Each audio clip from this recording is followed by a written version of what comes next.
To change keyboard language on Samsung Galaxy A36 5G, first of all, we need to go to settings, scroll all the way down in the settings and go to general management. Then select Samsung keyboard settings and then go to languages and types.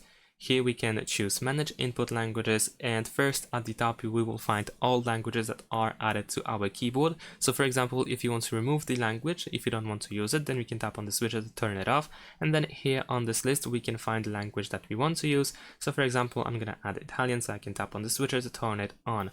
And of course I can do this with every language that I don't want to use. I mean, I can just disable it.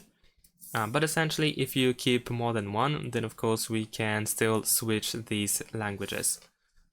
First, we can tap on these three dots in the top right corner in order to change the order, so you can choose which one is the primary one, or you can also go to keyboard. If you open the keyboard and if you have more than one language, then we have this globe icon and we can switch between the different languages like this. Thanks for watching, leave a like and subscribe to my channel, and see you in my next videos. Bye!